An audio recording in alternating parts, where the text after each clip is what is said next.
This is the Big O Show. This is the Big O Show. All right. And by the way, offices in Dade, Broward, and Palm Beach counties. They've also added an office in Charlotte, North Carolina. And like a lot of companies, they're hiring.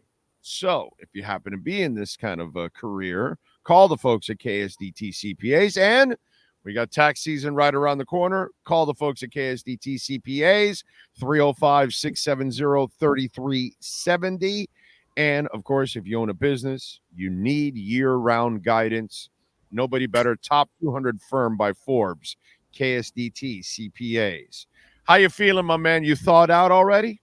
Yeah, I am. And I'll start just kind of off your promo there. KSDT obviously does our segment, but I also use them for my taxes. So, Yo Andre is the guy who does my taxes every year. It's about time for me to reach out. So they're good people. So I'd recommend them as well. Dude, congratulate him when you call him. Absolutely. He got another baby. Yeah. They made him a partner. Oh, congrats. I did not know that yet. I haven't talked to him in a little bit. And so congrats to Yo Andre. That's awesome for him. We got to get back on the golf course. Me and him play golf together. So he started doing my taxes and we started playing golf, and look at him, partner now, man. Soon enough, he won't be answering my calls. It'll be too big time for me. Right. Good for him that he got the promotion, man. That's really nice. Good people there at KSDT CPAs. I'm telling you, very professional. If you want to get it done right, and make sure you reach out to them and tell them that we sent you, man. They're really, really good people. All right, let's get to it. But I have thought out 2 weeks in Buffalo. I am glad to be back in the sun. That's all I can say. I feel like my happiness has returned. People joke about it, but the happiness, the winter depression, I think is real. Like, I was only there for 2 weeks, and I'm like, man, it's hard to smile on a day-to-day basis if you're just looking at snow and darkness. But I'm happy to be back in 75 degrees South Florida. Yeah, and no surprise that Pat Mahomes does Pat Mahomes things. And I know it helps that the kicker choked, and it was a Scott Norwide moment once again for the Buffalo Bills. Those of us that lived it and watched them obviously lose that Super Bowl with Scott Norwide, or Norwood is really his name, but we call him Norwide because of that.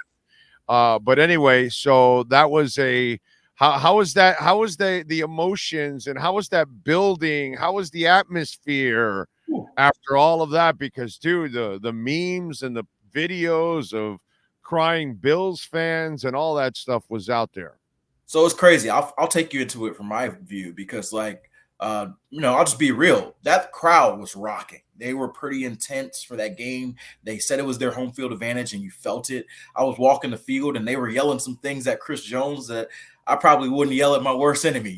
That's a pretty brutal fan base. I don't think I've heard some of the things I heard being yelled before at a game, and it was pretty electric. But when I walked on that field, I walked on the field about the 2-minute mark, and I was standing on the sidelines as they missed that field goal. And I never heard 65,000 people sound like a library before. It was like you could hear nothing. Like, I probably could hear the huddle on the field from the sideline. It was how quiet it was. You could just feel the pain of, like, here we go again. Like, we felt like this was our year. We're at home. We're hot. Mahomes has got, quote unquote, his worst offense of his era. Like, this is our time. And it wasn't. They ran into Patrick Mahomes yet again. He's their Achilles heel. And I think it almost, like, walking out and kind of hearing Bills fans, is almost like they almost gave up. It's like, man, if we can't get him now, when are we going to get him? And you see him running off the field. Patrick Mahomes running off the field. They're throwing snowballs at him. Like, it's not a great look for them. It's just kind of like you could feel the pain, the anger. It just I'll put it this way, and I know Brandon Beane, their general manager, is talking today. It felt like the end of this current iteration of the Bills. Like, yes, they'll have Josh Allen. I'm sure they'll retool, and he'll get another run at it. But it felt like of this current run with this current roster, at the peak, it felt like, to me, they accepted, like, hey, this was maybe our last rock at it. that they're probably, with their cap situation, they're probably going to have to go young. They're probably going to have to release or let go, or let people sign new contracts for a lot of their older veterans, their best players. And because of that, they may have to take a step back. I don't know if that's my end or your end, but they have to take a step back. And so the Dolphins have some cap situations themselves, so they'll have a tough offseason. But you essentially have the top two teams in the AFC East essentially knowing they've got to get younger. And for the Bills, I think it's even more extreme because most of their best players on defense are 30 plus. Yeah, so, I'm not worried about the Dolphins. Well, it'll get harder for them in a year or two. This year, they'll have plenty of ways of getting under. I think that's a little overblown for this season. Mm-hmm. It'll start getting a little harder down the line. They have so many ways of opening up cap space right now that it's not going to be an issue at all now. But but I know the Bills for sure. Yeah, it will definitely be an issue. I'll tell you something that I was wrong at, and a lot of people were wrong along with me, and maybe you were one of them. We said throughout the offseason and last year, oh, man, you guys got to stop allowing Josh Allen to run. This is stupid. He's taking all kinds of hits. Well, it comes to the problem is Brian Daboll knew exactly how to play him. And Ken Dorsey did not. Mm-hmm. And he tried to make him a pure pocket passer back there, and the turnovers and the inconsistencies were ugly. Joe Brady brought back the run game. Mm-hmm. And that's the only way that guy can play. He'll be able to throw some for you, but as you saw, as he missed a wide open guy in that game, he's not the passer that you keep in the pocket, because it's just not his game overall. And I give Joe Brady a lot of credit. And for people like me out there, that you were all out there saying, oh, this is really stupid that they well, guess what? That's the only way you can allow Josh Allen to play, because that's really the way you're going to get the best out of him. Because once Brady took over and brought the run game back, not just with the running backs, but with Josh Allen, yep, that's where their fortunes really turned, actually. Absolutely. I think part of that is, one, like the Bills have not had a run game pretty much in the whole Josh Allen tenure. I think he's like, it's weird. Like him and Lamar have been the two quarterbacks who have like led their team in rushing, I think, more years than not since they've been the starting quarterback, which is a little bit more understanding for Lamar because he's rushing for almost 1,000 yards every year. But for Allen, I think it says more about the running back. So they finally trusted and got James Cook playing well. He was running the block really well. And what it does is it limits the amount of opportunities Josh Allen has to make a mistake, because like Josh Allen does a lot of special plays, but I think his biggest issue is play-to-play consistency, right? Like if you're having 40 passes, 2 or 3, up to at least 2 or 3, maybe up to 5 or 6, he's going to make a turnover-worthy play, right, in a given game. Like the consistency play-to-play. So if you decrease those 40 passes to 25 or 30, now you decrease your turnover-worthy plays to maybe 1 or 2 a game. And so you saw even in this past game against the Chiefs, he didn't have any turnovers. And against the Steelers, he didn't have any turnovers. Like that's their recipe of how can we minimize the chances he has to say. And when you minimize the chances, you also minimize the mindset of Josh of like, man, I've got to get this for us. I've got to be Superman. Exactly. Right? Exactly. Like that's a natural innate. Like I don't think they've tried to take it away from him. I don't think they can take it away from him. So the only way you can do that is to minimize his amount of times and make him feel like, hey, you can lean on the run game. It's not just you. And I think that'll be a big factor of their team going into 2024. I wouldn't be surprised if they went and got another running back to join James Cook and have like a 2-back system to try to get them to lean more on that run game. Yeah. Like to lean on that run game. They'd like to come at you with 3-4 backs. Absolutely. The thing is that they get 3 or 4 backs injured every year. And so it's just kind of like, it's just they've had the worst luck the last couple of years with running backs. I mean, if you're a running back, it's a great place to go, but then it's a bad place to go because, you're going to run with Lamar. So you're going to have a killer running game, but bro, you're going to get injured because damn, dude, running backs get injured like crazy, and that's the funny part, because now we've got, some silliness going on in town. Okay, whether it's writers, whether it's radio people, whether it's television people, and they're all on this whole thing of, well, you got to have a mobile quarterback. Yeah, it's great to have a mobile quarterback, but the problem is you're looking at some of these guys that have to be mobile in order to be a quarterback. In other words, Lamar and Josh have to run in order to be effective. And then if you go look at what happened with Jordan and what happened with CJ, go look at the running game of both. Why do you think those young men were also having success? They were running more than they were completing passes, because they were putting Jordan and CJ in positions where, kid, you only have to make a couple throws. We'll play defense. We'll run the ball, all that kind of stuff. And I think the problem is that some people out there that think, oh, you got to have a mobile. No, dude.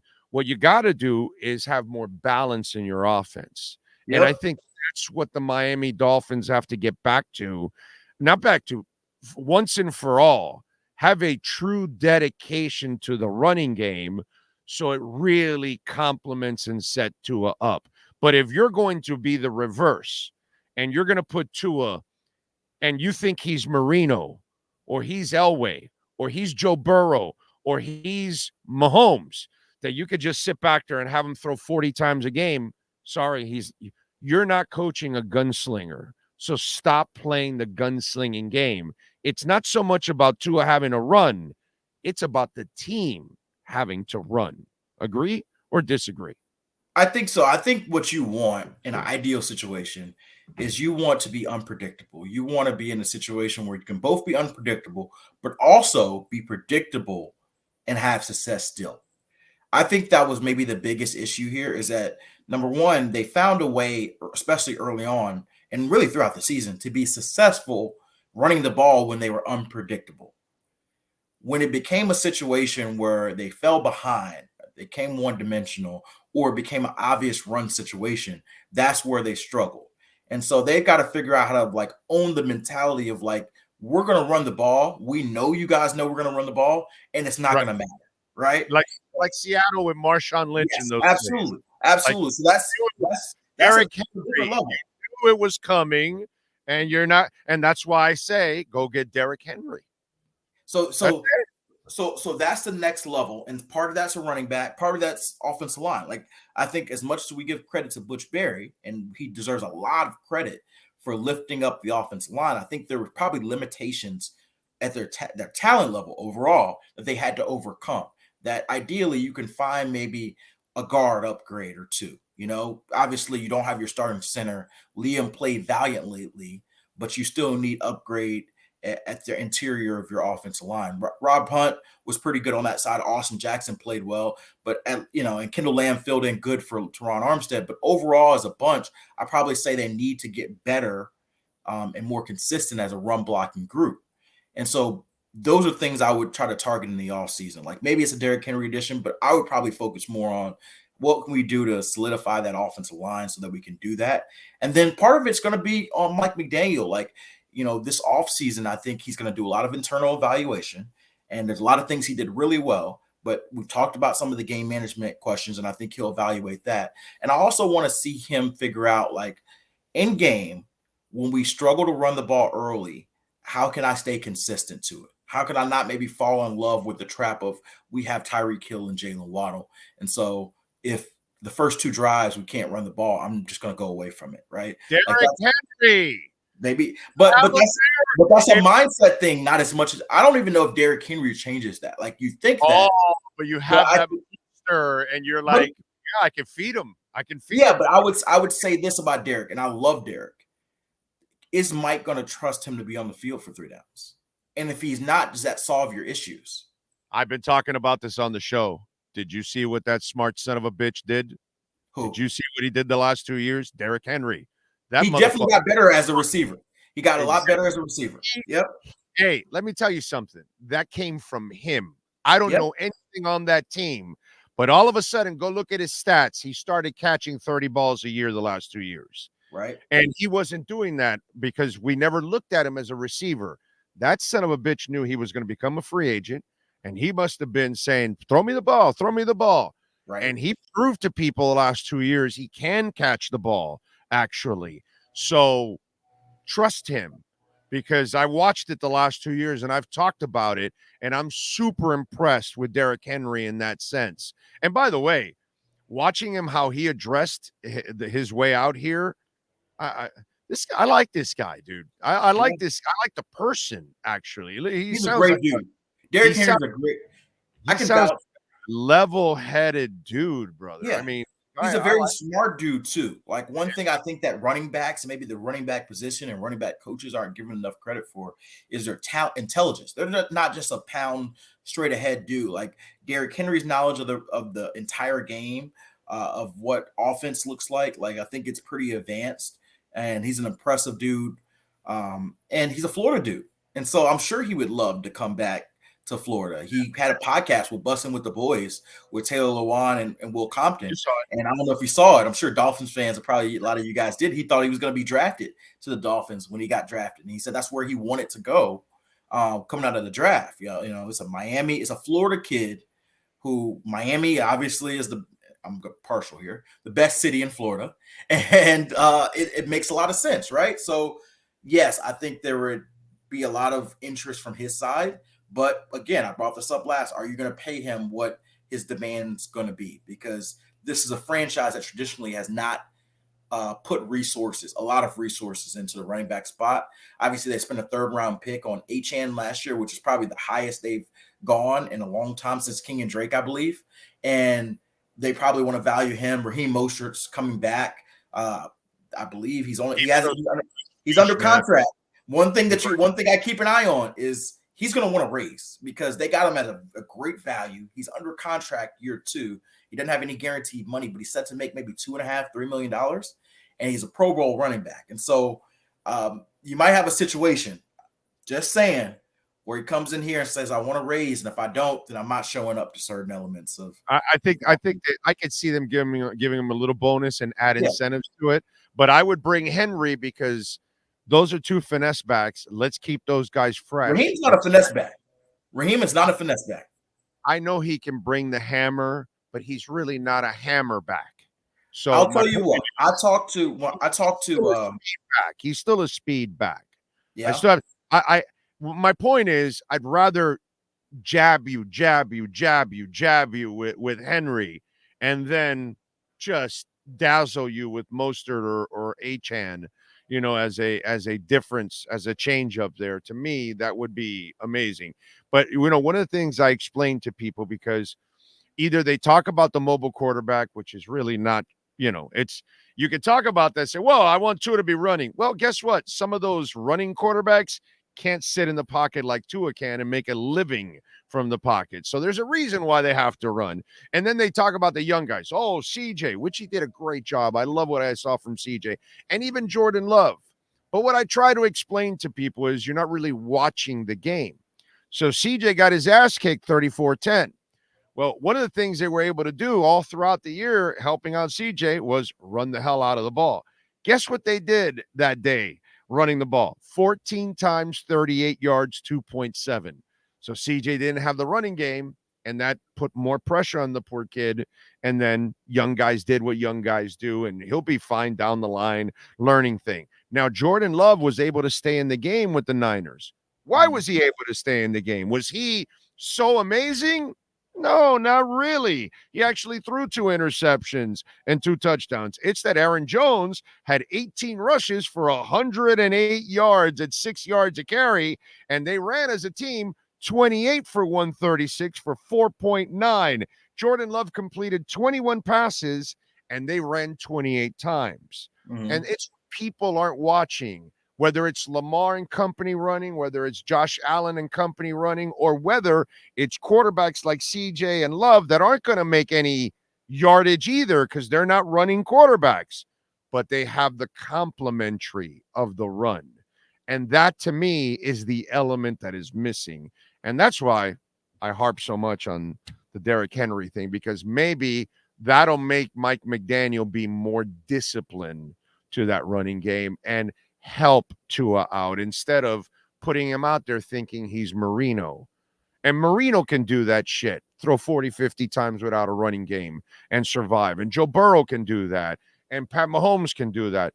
In this league, outside of Mahomes and Joe Burrow, who's the other guy you want throwing 40, 50 times a game without a running game?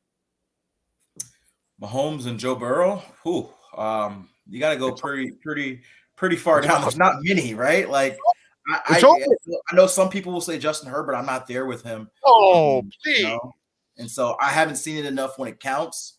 I know you disagree, but I would be okay. He's turnover. Yeah. Herbert is turnover prone, so you don't want him throwing 40, 50 times because he has a tendency of making that mistake. Only Burrow and Mahomes are the only guys that you can say, we got no running game. Guys, it's on you today. Right. And I've seen Josh Allen do it enough that I would be okay with it. You just have more risk. You have a lot more risk with Josh Allen than maybe those other two guys. Do you really want to put Josh Allen in that position? No, you don't. You don't. If he's not playing Mahomes, then maybe so. That's my point. If it's Mahomes or Burrow, you don't care what game it is, where it's at. He's clear. In my opinion, you said the point there. I think it's Mahomes, then Burrow, then Allen. And so Allen right now is the third best quarterback. And I would even argue, I know you disagree, but I would argue Lamar's in that conversation. You can argue Lamar. No. I know you disagree with Lamar, but I think Lamar is a top four. I think it's those four at the top four. And you can argue that they have to run. Lamar and Josh have to run in order to be effective. They can. I hear what you're saying. I hear what you're saying. There's no way they can sit in the pocket, throw 40 times a game. I think we've seen this year that being disproven, and last year too, to an extent with Lamar. I think he's showing what he can do as a pocket passer. They don't throw it 40 times a game because they can run, and because he is the best running quarterback in football, and you don't handicap your best skill. But I think he can sit in the pocket and be a pocket passer. He showed that against Miami. of all teams, like he destroyed the Dolphins that week, largely staying in the pocket as a passer. Yeah, but our guys weren't even able to cover. They were wide open it would look like a college football game, as wide open as those receivers were. There wasn't a lot of difficulty in the passing. But part of that is the threat of Lamar's legs that allows him to be able to show off his passing ability. And so if he chooses, if Lamar says if he chooses to sit in the pocket and throw the ball 30, 40 times a game, he can have a lot of success because you always have to be aware that he can run off for 100 on you. Like last week. No, you can't run. That's my point. But I'm saying if he sits back there for 40 times without the threat of running, like Burrow and Mahomes, just sit back there like Marino, like Kelly. Part of his skill set is he has the threat of running. Warren Moon was another guy that I could put back there 40, 50 times, and he won't turn it over. You do that with Lamar, I got interceptions and fumbles coming for me. You're handicapping one of his most dangerous weapons. That's like if I said, if Josh Allen could only throw the ball 40 yards, or Patrick Mahomes could only throw the ball 40 yards, and they would be different players. Yes, if you limited one of their best skill sets, yes, they would be different players. That's my point, my man, that in the NFL currently, there are only two guys in the NFL that you can just say, rip it. No running game today. It's all on you. It's only two guys. That's how hard it is. It's a straw man's argument, but there's only two guys that can do that kind of shit. And throughout the history of the league, okay, I've been around for a long time. There's only a few of those guys. There's not a lot of those guys that you want them throwing 40, 50 times. The Warren Moons of the world, those dudes are rare, man. I hear you. I will leave it at this because I think we're towards the end of this conversation, but I would end it at this. The way I look at it, if I was starting a franchise today, Lamar would be one of my top 5 picks as a quarterback. Okay. I commend Harbaugh. I just don't commit to that kind of a game, that kind of offense. I can't commit to that kind of an offense because I think there are certain coaches who he's not your style of quarterback. I get it. There's certain offenses, certain coaches who they prefer a drop back simple pocket passing game. That's why you have different coaches that work for different skill sets, why you have the pocket passers versus the dual threat quarterbacks. For me, I want a quarterback that makes defenses struggle to go to sleep because of the threat that they provide. And to me, Lamar's in the top 3 in that group. Patrick Mahomes, Josh Allen, and Lamar Jackson are probably the 3 quarterbacks who keep defensive coordinators up at night the most. And Joe Burrow's probably in that conversation, that top 4 as well, in a different respect. But Lamar Jackson certainly very high on that list, and some defensive coordinators probably would say number 1. No, Mahomes is always number 1 because Mahomes is the best quarterback in football. He's probably, I think before he's done, he's going to be the best quarterback to ever play this game. But as far as the danger, the stress, I'd say Lamar's right there. If not 1, he's 2. I'll give you 2 if you want. There's no way he's 1 because you have to have the better and more accurate arm. Yes. And Mahomes, and I won't trust me. Mahomes is deadly accurate every single time. I'm with you. If it's Mahomes, if the question is Mahomes or somebody else, I'm going to pick Mahomes. Just watch the game. Even the completions aren't really good completions. They're behind receivers, a little high. They all have to adjust to his passes a lot of times. They're not in flow a lot of times, man. So Mahomes is he's just a different. He's on another level, bro. He's the best. He's the best of our generation, and soon before he's done, he'll be the best to ever play. He's perfect, is what he is. He's the perfect quarterback because he can move around, he can throw, and he's deadly ass accurate, and he's a money player. All right, we got Manny coming up here quickly in 30 seconds. I say Christian Wilkins will price his ass out of here, and he will not be here. But I see a lot of people talking and writing about a tag and that they got to sign him and this and that. I say he's gone. What's your prediction? I think he signs a big free agent deal elsewhere. I think it's going to be very hard for the Dolphins to tag him with their cap situation. And I think that his value is going to be $22+ million a year. And the Dolphins were not close to that number this offseason. And so unless they've drastically changed their view of him, I think that he'll get that number in free agency elsewhere. He was already close to that number last offseason. Right. What do you think he's going to do now with 9 sacks? Yesterday's price was not today's price, right? And so maybe the 22 goes to 25 now. Maybe it's a 25 is the number now. And so I get why they wanted to let him play out the year, but they lost that bet. He bet on himself and he won. And I think that his pay will show that. I love that line. Yesterday's price is not today's price. Yep. Follow him on Twitter at Cameron Wolfe and catch his work there at the NFL Network. Cam, as always, thank you, my brother. Good to see you called out. Absolutely. Thank you, sir. There you go. Call our friends at KSDT CPAs, 305-670-3370.